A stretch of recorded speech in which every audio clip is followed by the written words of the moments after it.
Hey guys, Stephanie here, and I'm back with more movie chatter. And if this is your first time here, I want to thank you for checking out my channel.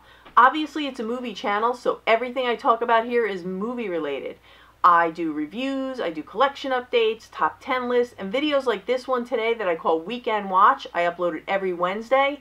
And what I do is I give you some choices for Blu-rays and rentals to watch at home, as well as a few picks for those of you who want to head out and see a movie in the theater. So if this sounds like the type of content you're going to be into, definitely hit that subscribe button and the bell notification and join us.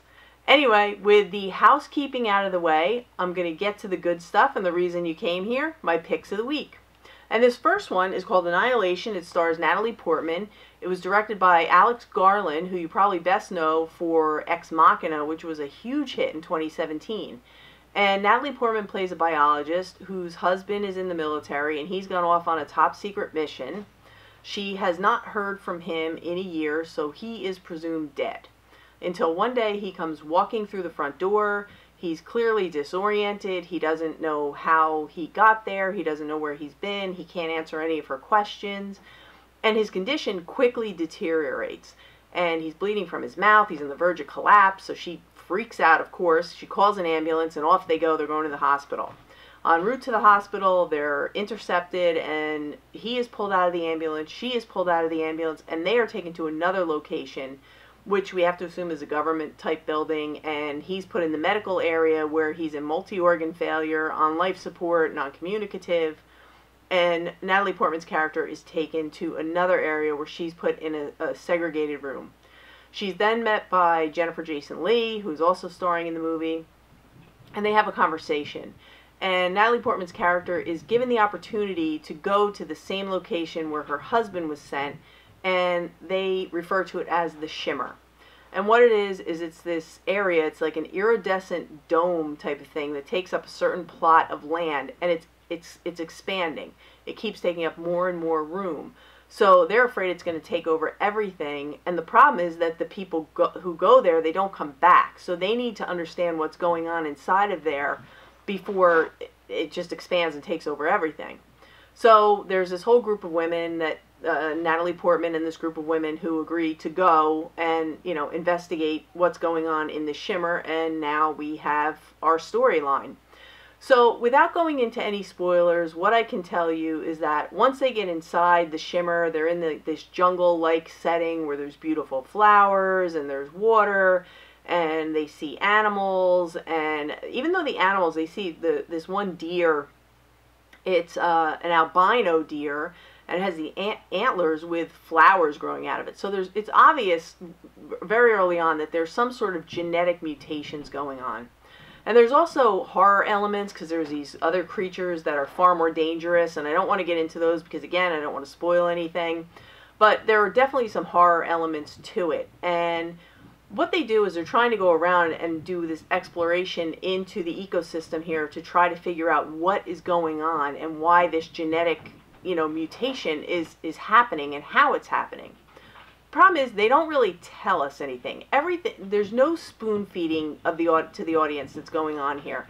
Everything is kind of left up. You get just enough information to come up with your conclusion, but nothing is really like finite. Nothing is really spoon fed to us, which is a good thing. It's definitely a different way of telling a story. My biggest critique with the movie would be, now the runtime is not long, it's only a little over an hour and a half, but my biggest critique would be how that time is spent. There's this one segment towards the end where we go to this location, and I think we could have maybe gotten away with maybe spending 5 minutes there, and we probably spent more, closer to 15 there, and I think that time would have been better spent spending more time with the people who are trying to figure out what is going on and what is scientifically what is going on to cause these genetic mutations to take place, how it's taking place, and why it could be taking place. Because I think if we just had a little bit more information, it would have been easier to come up with our own conclusions without spoon feeding us. So I think that the time would have been better spent that way. But that's my big critique with the movie. Other than that, I really enjoyed it. And as far as the cinematography, it's second to none. I mean, this film is definitely a mind bender. It's definitely a thinker. And in some points, it even felt psychedelic. But if ever a movie was meant for 4K, Annihilation is it. It may be, right now it might be one of the best, if not the best, that I've seen on 4K. I mean, the colors are amazing. Everything just pops off the screen. So yeah, if you're going to watch it, definitely watch it in 4K. And what I can tell you about the 4K, if you haven't heard, Best Buy has an exclusive on the 4K, so that's the only place you can get it, either Best Buy in the store or Best Buy online. So don't go on Amazon or anything and expect to be able to order it. But yeah, that could change in the future. I don't know.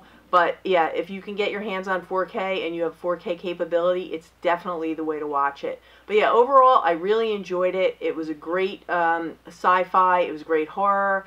The twists were good. It really, really made me think. I mean, I've been thinking about this movie since I saw it, so I see high rewatchability in it.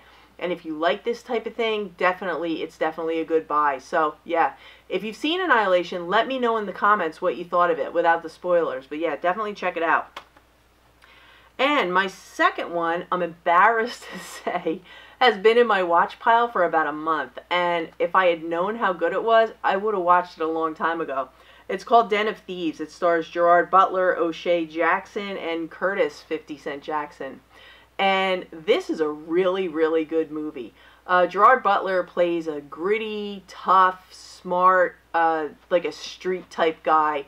He's in the LA Sheriff's Department. And he's in charge of a group of cops that are hunting down this gang of guys that have been picking off these various locations like stadiums and banks. And the one that starts out this movie is they steal an armored car, but the armored car has no money in it. So they can't figure out what it is that they're going to be doing with this armored car. And we find out that they're going to pick off a Federal Reserve building. So that's the plot line of this movie. And again, I don't want to give away any spoilers. What I can tell you is that Gerard Butler is awesome in this movie. All the characters are great. The character development is a little superficial, but we know what we need to know about it. We don't need to know any more than they tell us, because that would give up the ending, which is amazing. The action sequences are great. The shootouts are great. Everything is spot on, and it's a tough, gritty, street smart movie. And the ending of this movie was so surprising and such a twist that I actually sat there with my mouth open, and it made the whole movie for me. I could definitely see a sequel coming out of this one. The only critique with this movie that I have is that the runtime was a little bit long, but there's a side story about Gerard Butler and his wife that I really just didn't think it really didn't need to be there, because it doesn't really add anything to the story that we're following.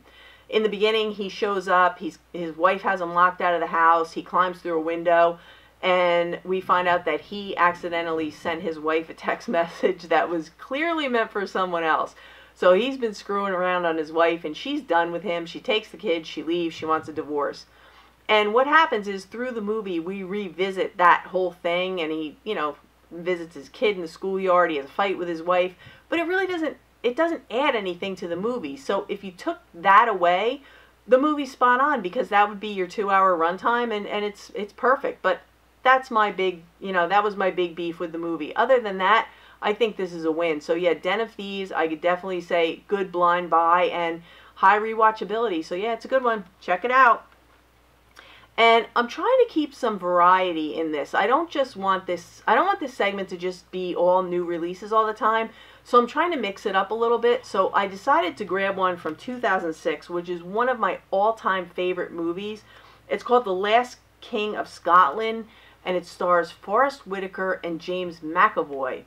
And this movie is based on the true story from the notes of the personal physician of Idi Amin, who, if you don't know, was the dictator of Uganda in the 1970s.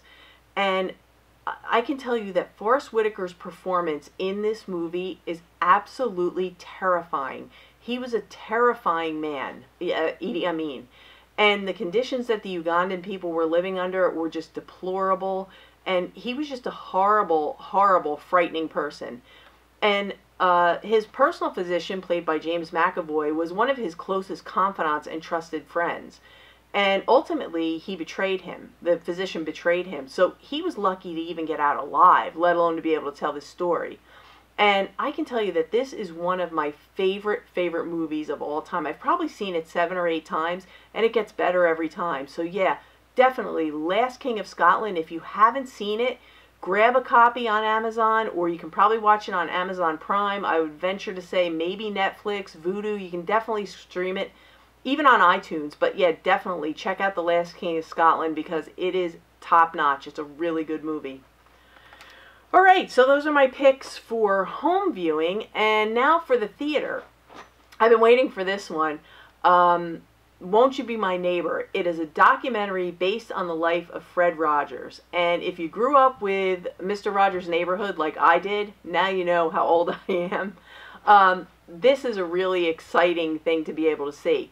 And Fred Rogers, by all accounts, was considered a rebel in his time. And if you look at Mr. Rogers' Neighborhood, the last thing you would think is rebel.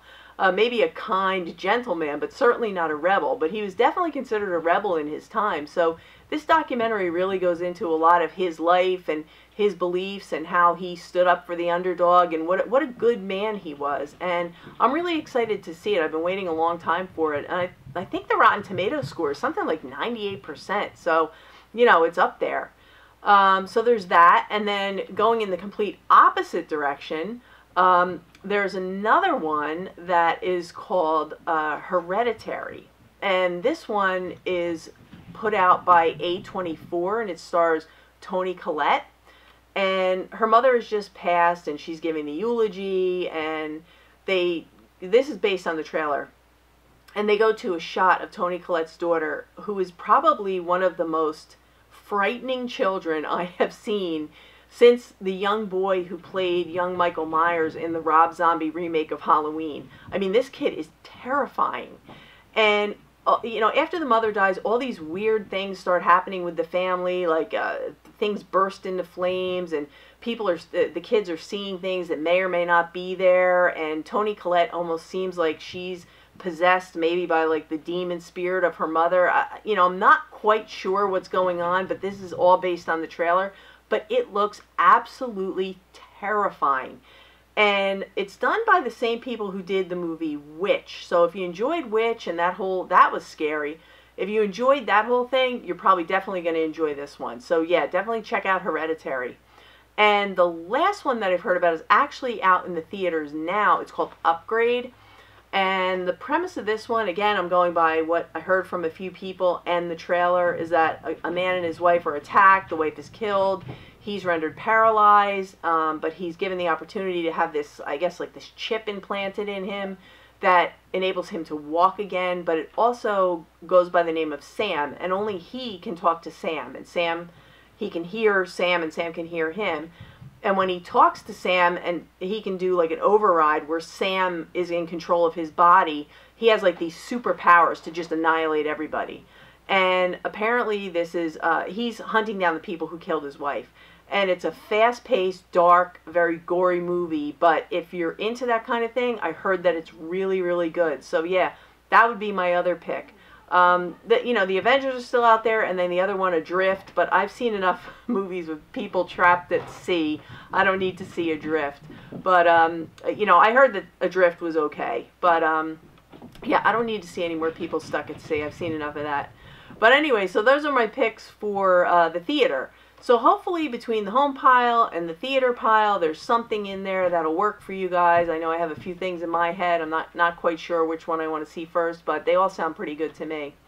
And that's it for this segment. And I want to thank you guys as always for watching. I so appreciate that you take the time to watch the videos and comment and all the kindness that you've shown to the channel. And if you like this video, please give me a thumbs up, subscribe, hit that notification bell, and I'm going to upload again real soon. But for now, that's a wrap.